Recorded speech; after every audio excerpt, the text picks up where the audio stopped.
Hello viewers, you're welcome back to my channel again. Today I'm going to discuss about the anatomy of the scapula. Scapula is one of the bones of the upper limb. Together with what we call the clavicle, scapula, they form shoulder girdle. What is scapula? Scapula is a flat bone. It is triangular in shape and it develops from membrane. And like any other bone in the human body, scapula has muscle attachments and is also articulated with other bones to form the joints of the upper limb or the shoulder girdle itself. For easy understanding, I made an innovation to make what we call the rule of three. What are this rule of three? Scapula has three fossae: supraspinous fossa, which is the fossa above the spine of the scapula here. And then we have infraspinous fossa, which is a fossa below the spine of the scapula. And then we have what we call the subscapular fossa. If you look at these two diagrams, this is the ventral view of the scapula, and this is the dorsal view of the scapula. So the ventral view of the scapula, there is a fossa here, what we call the subscapular fossa.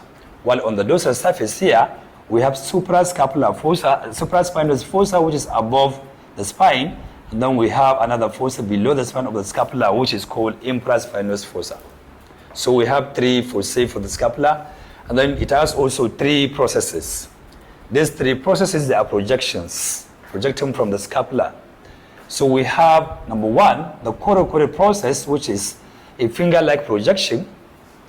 And this is what we call coracoid process. So it projects forward on the ventral surface of the scapula.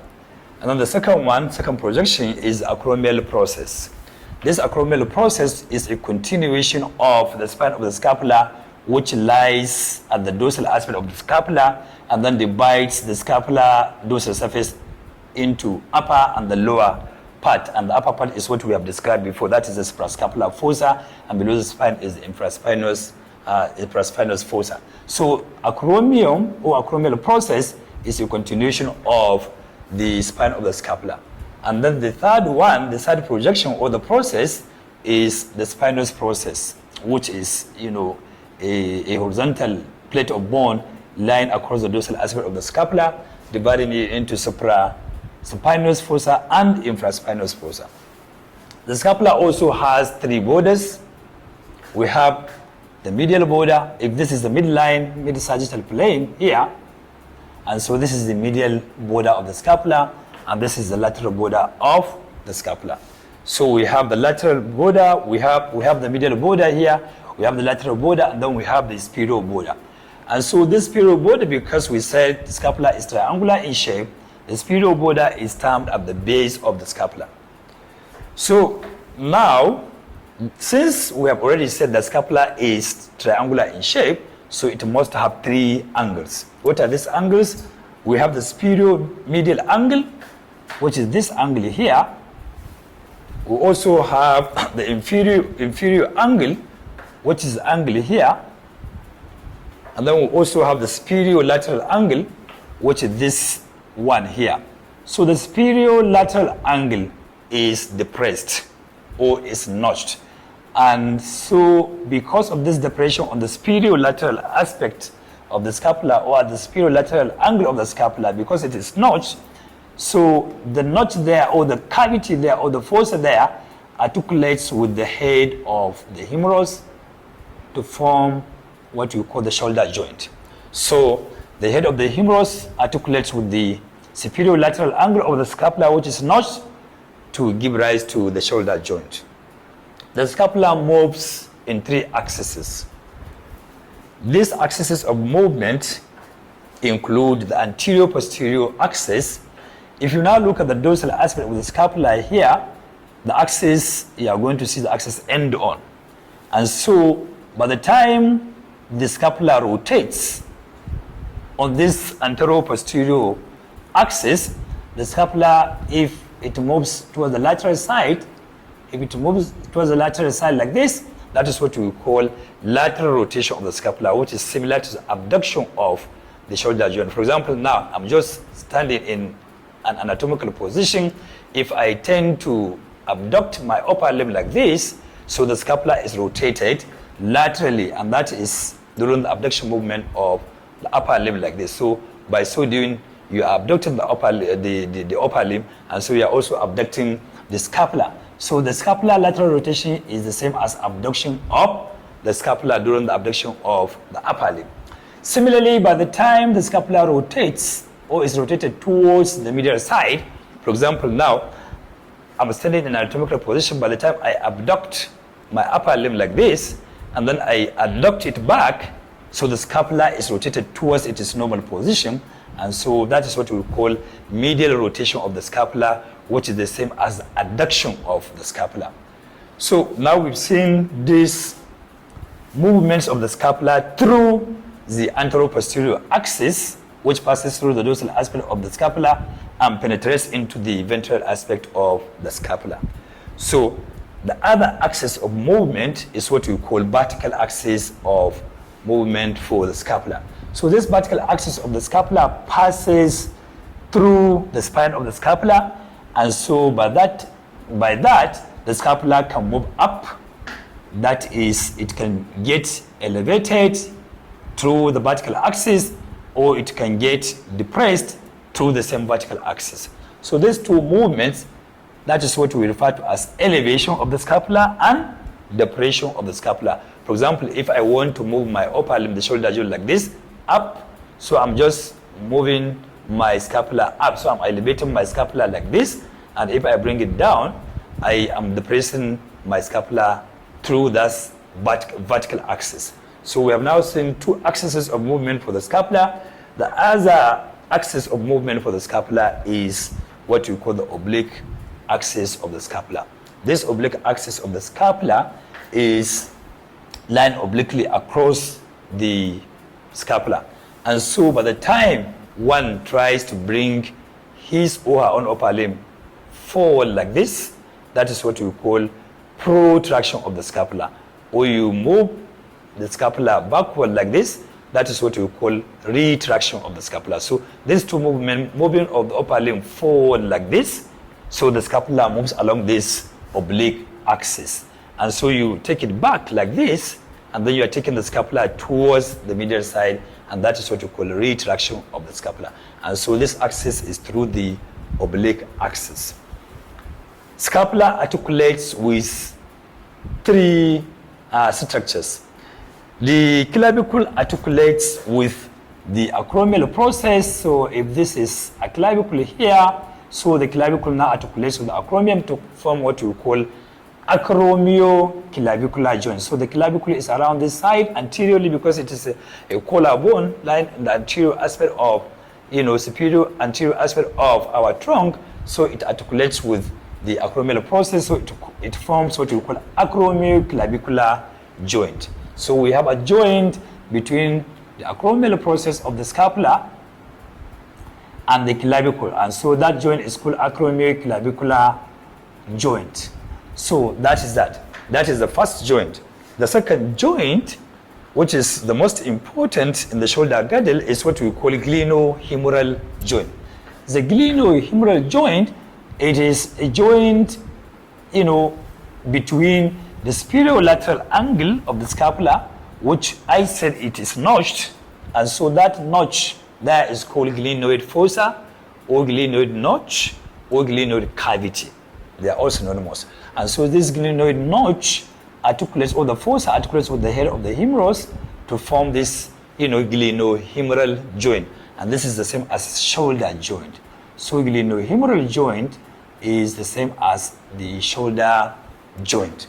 So we have now seen two joints, or two articulation between the scapula and the other two bones. The last one, which is not really a joint, it is just an attachment of the scapula to the dorsal aspect of the ribs. So the scapula is plastered over the superior-lateral aspect of the posterior surface of the trunk. So that is what we call costoscapular attachment, and that is not really a joint per se. So the scapula also has three notches. There is what we call suprascapular notch. This suprascapular notch, if you look at this dorsal aspect of the scapula, the notch is directly at the root of the coracoid process, that finger-like projection that I have made mention before. And the suprascapular notch here is not always present. But in majority of the population, the suprascapular notch is there, but in few of the population worldwide, the suprascapular notch is absent. The second notch is what we call spinoglenoid notch. This spinoglenoid notch lies between the spine of the scapula, which is lying horizontally across the upper part of the scapula, and also, the notch lies between the spine and the glenoid cavity here. So the spinoglenoid notch is between the spine and the spirolateral angle of the scapula. The last notch is the glenoid notch. This glenoid notch is that shallow depression that articulates with the head of the humerus to form the shoulder joint. And so we have seen the three notches of, on the scapula. The scapula has muscles that are either attached or originated from the medial side of the scapula. These three muscles, they all attach, or they all insert on the medial side or medial border of the scapula. So the medial border of the scapula gives attachment of three muscles. The first one, which is lying directly on the superior medial angle of the scapula, that is what we call levator scapulae. So this levator scapulae lies on the superior medial angle of the scapula. So the muscle takes origin from above and then inserts on the superior medial angle. The second muscle is what we call the rhomboides minor muscle. So we have the levator scapulae. The second one is the rhomboides minor muscle. This rhomboides minor muscle just, takes origin from the spines of the vertebral bodies, and then passes downward and laterally to attach on the medial border of the scapula here. And the last muscle on the medial border of the scapula is the rhomboides major. This rhomboides major, takes the bulk aspect of the medial border of the scapula. So that rhomboides major muscle inserts also just below the insertion of the rhomboides minor muscle. So we have seen the three muscles on the medial border of the scapula, which is they all insert on that side. We also have three muscles that are related to the lateral border of the scapula. And so on the lateral border of the scapula, the first muscle from above, immediately below the glenoid notch of the scapula, there is one muscle that takes origin from there. And that is the long head of triceps. So the long head of triceps is taking origin from the area below the glenoid notch. And that notch, that area is what we call infraglenoid tubercle. So there is a small swelling just immediately below the glenoid notch, and so that tubercle now gives attachment to the long head of tricep muscle. The second muscle, just below the origin of the long head of triceps, that muscle now is what we call the teres minor muscle. The teres minor muscle, gets origin from that lateral border and passes superiorly and laterally to get inserted just below the insertion of the other muscle that we'll discuss later on. So the teres minor muscle passes upward like this and get inserted, on the greater tubercle of the humerus. The last muscle on this side is the teres major muscle. So the teres major muscle also takes the large proportion of the lateral border of the scapula, and so it passes upward also and laterally to get inserted on the ventral aspect of the humerus. So we have three muscles, all of them taking origin from the lateral border of the scapula. This first one we said is the long head of tricep, the second one is the teres minor, and the third one is the teres major muscle. So we have seen the muscles on the lateral aspect of the border of the scapula, and so we also have three muscles originating from the coracoid process of the scapula or attaching to the coracoid process of the scapula. Now, the first muscle that takes origin from the coracoid process of the scapula is what we call the short head or bicep brachii muscle. Bicep brachii muscle has two heads, long head and the short head. It is only the short head of the bicep brachii that takes origin from the coracoid process. The long head takes origin from somewhere else. And so the next muscle is what we call coracobrachialis muscle. This coracobrachialis muscle also takes origin from the coracoid process and passes downward and laterally and gets inserted on the medial side of the humerus. And so the other one, the last muscle, is what you call the pectoralis minor muscle. This pectoralis minor muscle, it takes origin from the upper part of the trunk on the ventral side and then passes upward and laterally to get attached to the coracoid process. So it passes above and get inserted to the coracoid process of the scapula. So we have now seen three muscles.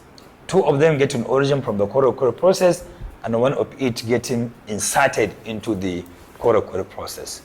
We also have three muscles, on the acromial process or on the spinous process.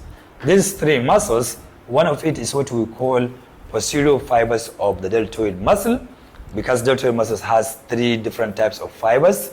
We have the posterior fibers taking origin from the lower border of the spine of the scapula, which is this area here, and the middle fibers take origin from the lower border of the acromial process, and then including the lateral part of the acromial process and a little bit of the anterolateral aspect of the acromial process. So we have the middle posterior fibers of the deltoid taking origin from the spinous process of the scapula, and then the middle fibers of the deltoid taking origin from the acromial process, and then the trapezius muscle gets inserted on the superior border of the spinous process of the scapula or the spine of the scapula.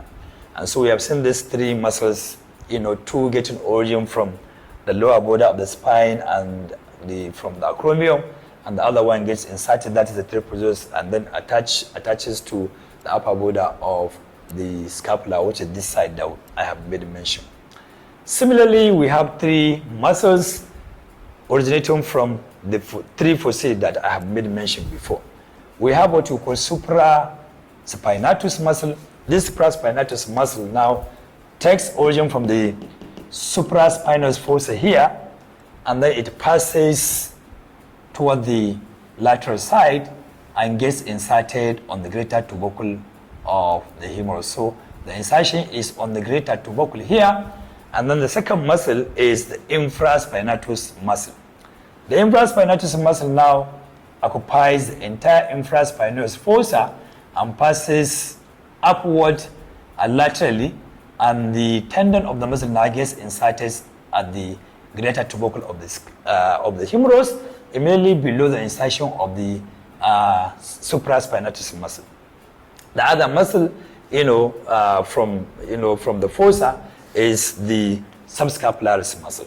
The subscapularis muscle is a muscle that takes origin from the ventral side of the scapula, from the subscapular fossa here, and the tendon now, after the muscles unite, passes laterally and upward to get inserted into the lesser tubercle of the humerus. If this is the humerus on this side, if I draw the humerus like this, and so it passes down like that, this is the lesser tubercle, this is the greater tubercle here, anterior aspect of the humerus, and so the muscle now gets attached to the lesser tubercle of the humerus. So we have now seen the three muscles related to the acromial process and muscles originating from the fossae.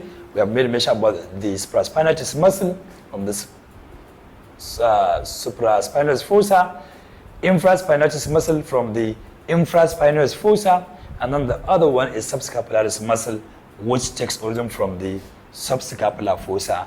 It passes upward and laterally and gets inserted into the lesser tubercle of the scapula. lesser tubercle of the humerus, sorry. We also have 3 arteries related to the scapula, and these arteries are the subscapular artery, the subclavian artery, and the axillary artery. So these are the 3 arteries that relate to the scapula, and these 3 arteries supply the muscles in and around the scapula. And so viewers, thank you very much, and I wish you are going to like my video or subscribe to it. Thank you very much for watching.